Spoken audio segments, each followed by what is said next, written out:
พร้อมกับทั้งคุณแม่ขาวโดยต่อจากสมณเณรขึ้นพร้อมกันเลยเนาะคณะพิธีการจัดให้ในเด้อกันหน่อย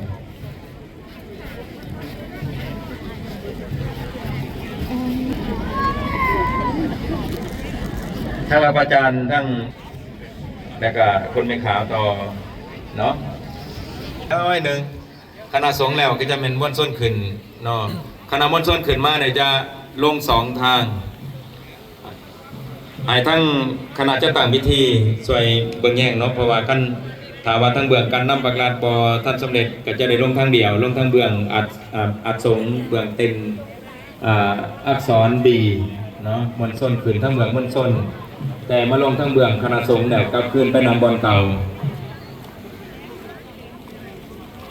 คณะสงฆ์เขาลงมาแล้วครับขึ้นมานำบอลเก่าด้วยขนาดเด้อบ่อยยืนอยู่ทั้งเบื้องหน้าบอลส้น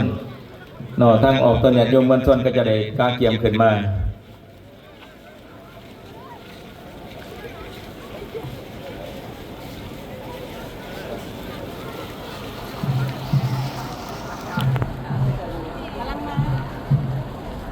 ในมนต์ไหนเพิ่นว่างสิไปไว้เนาะทั้งคณะสงฆ์สามเณรตอนนี้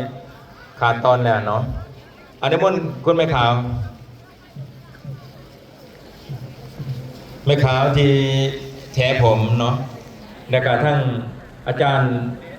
บานหลวงพื้นขึ้นนะบ่หันทั้งอาจารย์ดาเนลแล้วก็สังฆราชกัตโตลิกเนาะประจำสปปลาวอาจารย์แก้วเพิ่นเอาเพิ่นขึ้นนะบ่หันทั้งบานหลวงกัตโตลิกเพิ่นขึ้นนะบ่โอเคสำหรับอาจารย์ที่มาจากต่างประเทศบางประเทศเพิ่นก็จะได้กลับวันนี้อาจจะกลับก่อนสวัสดีครับวันนี้พาท่านมาดูพิธีถวายเพลิงพระศพนะครับของพระสังฆราชลาวนะครับเป็นยาธามหาบุญมาสิงหาพรหมนะครับอดีตประธานองค์พสองพสหรือองค์การพุทธศาสนาสัมพันธ์แห่งสปป.ลาวนะครับ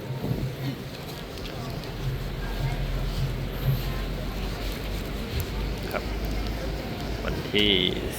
17นะครับ17พฤษภาคมหลังจากประสบสามเณรและก็แม่ขาวแล้วนะครับปี2020ขอให้พิธีการในการเกี่ยมเชิญมวลชนขึ้นเนาะขึ้นมาว่าเราไปเรียนทั้งเมืองขึ้นทั้งเมืองมวลชนแล้วลงทั้งเมืองคณะสงฆ์บรรยากาศในงานก็จะประมาณนี้นะครับผมเป็นอย่างนอกปรับแผนหน่อยนึงก็เอาอันนี้อาจารย์บอกตามแผนนั้นเป็นแต่งประหลาดมาให้ครั้งแรกอาจารย์จากสสเวียดนามเพิ่นได้เดินทางตามนัดหมายเวลาของปียนต์เนาะสำหรับอาจารย์คณะตอนทางต่างประเทศก็ขอนิมนต์ได้นำพาและก็อธิบายเนาะอธิบายเพิ่มเติมเพิ่นจะอยู่กับเดี๋ยวแต่ความสะดวกแต่เงินไขมวลชนมาทั้งทีวะ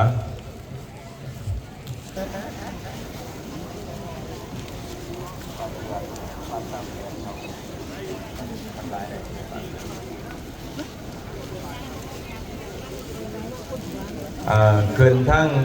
เมืองมวลชนและกระลงทั้งเมืองสงเด้อออกตัวญาติโยมหลังจากคณะสงฆ์แล้วบาทหลวงในกาแม่ขาวแล้วเนาะขอเจริญพรเส้นมวลช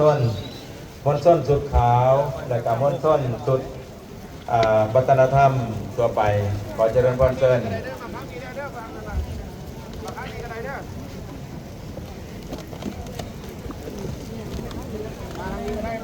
มวลชนขึ้นทั้งเบื้องเต็มมวลชนเด้อและก็ลงทั้งเบื้องคณะสงฆ์และก็ลงทั้งเบื้องสภาแห่งชาติเจ้าต่อเลยแล้วว่างดอกไม้จันทร์เทียบห้อยแล้วก็จะเข้าสู่พิธีพระพิธีถวายเพลิง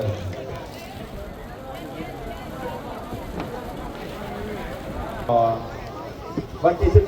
18เวลา13 โมงทำพิธี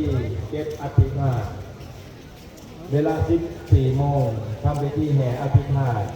ขึ้นสู่หอธรรมสภาเวลา